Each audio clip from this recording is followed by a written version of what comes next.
Ketegangan antara Amerika Serikat dan Iran meningkat setelah Trump membatalkan seluruh pertemuan dengan pejabat Iran. Militer Amerika Serikat pun membuka pusat operasi pertahanan udara baru di Pangkalan Al-Udeid, Qatar untuk memperkuat sistem pertahanan regional. Iran pun tidak berdiam diri. Militer Iran menegaskan kesiapan mereka dalam menghadapi ancaman keamanan.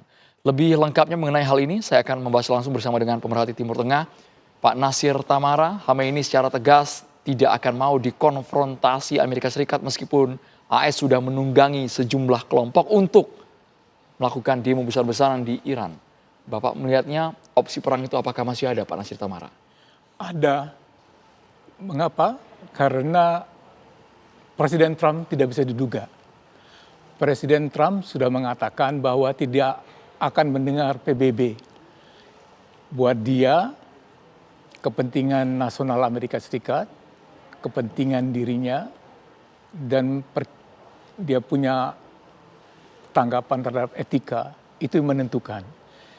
Jadi Presiden Trump ini seorang presiden yang pertama dari Amerika Serikat yang pada saat ini mengatakan dia tidak menggubris PBB lagi.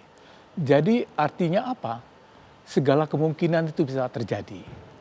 Namun pada saat sekarang menurut saya sih dia sedang menganalisis ya, tentara Amerika Serikat, intelijen Amerika Serikat, dan Mossad menganalisis bagaimana sebetulnya kekuatan Iran. Sebenarnya kan secara kekuatan militer sudah mulai secara bertahap ditarik, Pak ya, oleh Amerika Serikat, ya, Nasir Tamara. Ya, betul. Tapi dalam 24 jam ke depan ada informasi dari pejabat barat bisa saja Trump melancarkan serangan ke Iran. Sangat bisa.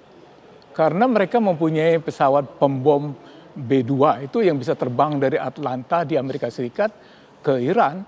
Itu 3 pesawat yang membom 3 reaktor nuklir Amerika Serikat. Mereka punya kemampuan dan itu pesawat siluman stealth yang nggak bisa dilihat oleh radar. Yang dibanggakan oleh Trump, yang ditaruh di rumahnya, itu miniaturnya. Jadi mereka mempunyai kekuatan yang luar biasa.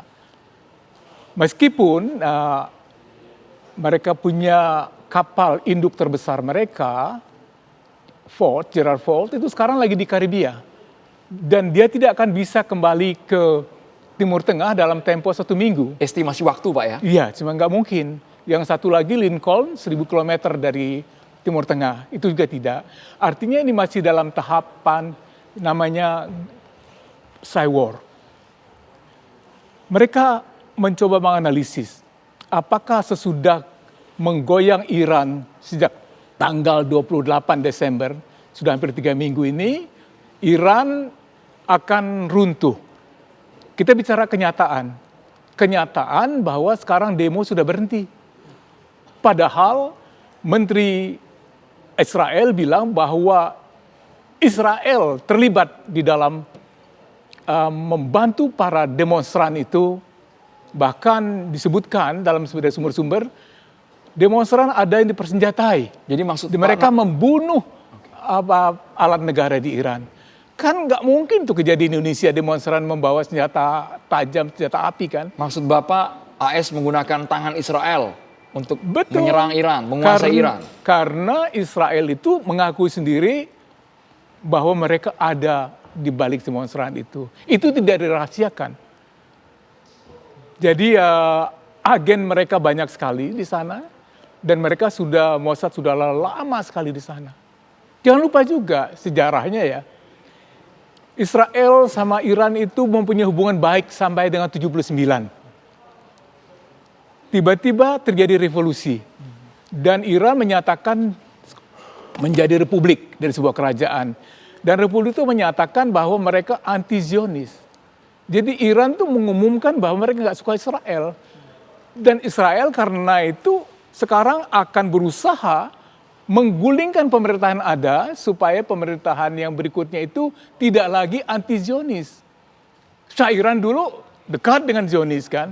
Baru Ayatollah Khomeini yang pemerintahan sekarang ini tegas anti-Zionis, berarti mereka harus membantu Palestina, mereka harus membantu Lebanon, mereka membantu Syria, sehingga mereka ada di mana-mana ketika terjadi konflik antara Palestina melawan Israel. Tapi kalau secara instrumen militer AS tidak bisa menjangkau untuk menyerang Iran, lalu jalur apa yang akan digunakan? Apakah ekonomi, Pak? Opsi itu ada jalur militer. Karena Amerika itu ada pangkalan di 8 negara di depan Iran. Mesir ada, Jordania ada, Qatar ada, United Arab Emirates ada, Jordan ada. Jadi mereka bisa gitu ya, tetapi skalanya gimana? Mereka tidak akan mau ada prajuritnya yang meninggal di Iran. Jadi perangnya itu perang jarak jauh. Misil-misil, Tomahawk misalnya kan gitu, misalnya precise, atau misil-misil yang lebih kecil gitu. Yang digunakan untuk menyerang para pimpinan Iran. Jadi Pak Nasir masih meyakini bahwa ini menggunakan secara terbuka, perang bukan jalur diplomasi, apalagi mengenai embargo negara-negara yang bekerja sama dengan Iran. Embargo itu menjadi penyebab dari kesulitan ekonomi luar biasa. Iran itu sudah diembargo 48 tahun sejak 79 ya. Dan makin lama makin berat embargonya, terutama perang 12 hari itu baik buat Iran maupun buat Israel itu sangat menggerus kekuatan ekonomi mereka. Jadi seperti kita bisa bayangkan kalau misalnya susah mendapat daging, susah mendapat ikan, susah mendapat gandum, beras, itu sedang terjadi. Secara sejarah ini menarik pernyataan Pak Nasir Tamara, puluhan tahun embargo tapi nyatanya kenapa demo baru sekarang terjadi, Pak ya? Bahkan Trump menginstruksikan seluruh massa kalau bisa ambil alih lembaga yang ada di Iran. Itu setelah pertemuan Netanyahu dengan Trump akhir Desember, sebelum demo. Jadi demo itu kelihatannya dimulai sesudah pertemuan antara mereka. Di dalam catatan apa yang dibicarakan antara lain bahwa Iran itu sedang mempersiapkan lagi kekuatan nuklirnya. Jadi haruslah Trump itu bertindak secepat mungkin. Amerika diminta oleh Netanyahu untuk bergerak menyerang Iran, gitu dia. Dan apa kata Trump? Pertama dia bilang, oke, kalau Iran keras terhadap para demonstran, hati-hati, saya sedang membuat option untuk menyerang kan.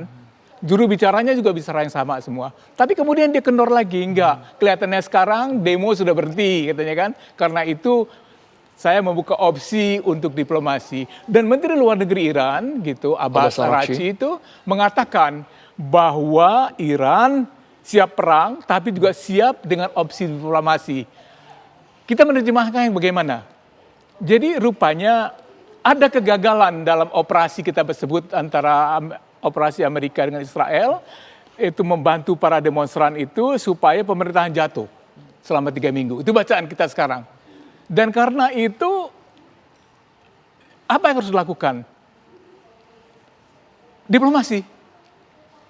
Presiden Trump sudah membuka jalan, sudah bicara, kemungkinan mau kalau para demonstran tidak dibunuhlah 2.000 jumlahnya, dibicarakan angkanya gitu kan. Ada angka keramat lah yang disebutnya. Kalau angka yang terbunuh itu segitu, dia akan turun. Kalau enggak gitu kan. Nah gimana kita membacanya? Membacanya bahwa sekarang ini dalam tahap untuk cooling down. Kenapa cooling down? Seluruh negara Arab di Timur Tengah tidak mau terjadi perang. Saudi tidak mau, Mesir tidak mau, Qatar nggak mau, United Arab Emirates nggak mau, Jordania nggak mau. Karena mereka takut ya, ini dampaknya lebih besar daripada perang Iran-Irak yang berlangsung hampir 10 tahun dulu. Di mana seluruh laut itu terjadi peperangan sehingga kapal-kapal pembawa minyak itu dihancurkan. Semua kapal perdagangan terhenti, Ya. Pak ya? Dan juga begini, apakah sekarang Rusia akan mau gitu, Amerika Serikat menduduki Iran, sehingga nantinya Iran bisa dijadikan pangkalan militer Amerika Serikat. Jarak antara Iran dengan Rusia itu sangat dekat. Bayangkan, jadi Amerika Serikat kalau berhasil membangun pangkalan di Iran, itu menjadi bahaya yang sangat besar bagi Rusia, tapi juga buat Tiongkok. Karena sekarang kan dia dari Amerika Serikat jauh, dia punya pangkalan-pangkalan. Tapi kalau pangkalannya di depan mata, kan itu tetangganya Rusia sama Iran itu. Itu betul-betul seperti menantang Rusia dan Cina secara langsung, Pak ya? Ini faktor ini, jadi faktor ini dipertimbangkan. Arab tidak mau, semua negara Arab, di mana ada pangkalannya Trump. Ada 8 itu dia nggak mau kan. Kemudian dia lihat faktor, Cina nggak happy. Kenapa? Karena minyaknya Venezuela untuk Cina itu seharga 2.000 miliar dolar tiba-tiba dialihkan ke Amerika Serikat. Cina terpaksa cari tempat lain. Di mana? Cina akan cari ke Iran. Kenapa? Iran membutuhkan pembeli kan? Karena dia diembargo, nggak boleh jual sembarangan. Jadi dia akan membeli minyak dari Iran dengan harga yang murah. Supply Cina untuk energi akan aman. Jadi bayangkan aja, apakah Amerika siap menghadapi Cina yang akan marah-marah karena tempat suplai minyaknya dia, dan Rusia juga akan marah-marah gitu ya.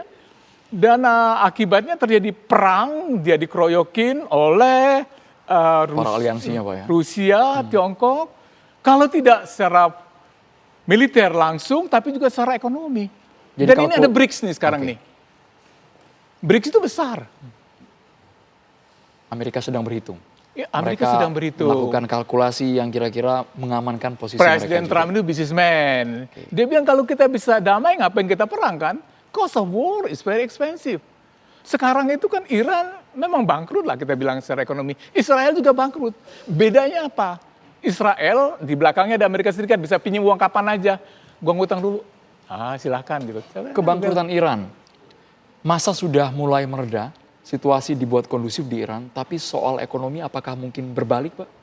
Rebound? Pulih secara perlahan, Pak Nasir Tamara melihatnya? Menurut saya sih, apa yang terjadi sekarang ini, Eropa juga Uni Eropa, NATO juga nggak kepengen perang.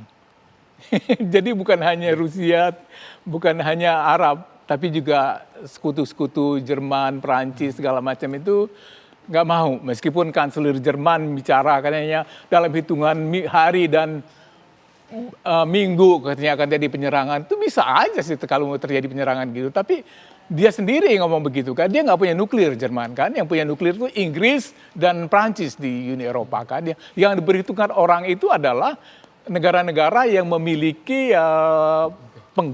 efek penggentar nuklir gitu. Itu yang paling ditakutkan oleh Amerika Serikat. Terima kasih banyak Pak Nasir Tamara, pemerhati Timur Tengah sudah bergabung di Kabar Petang. Terima kasih banyak.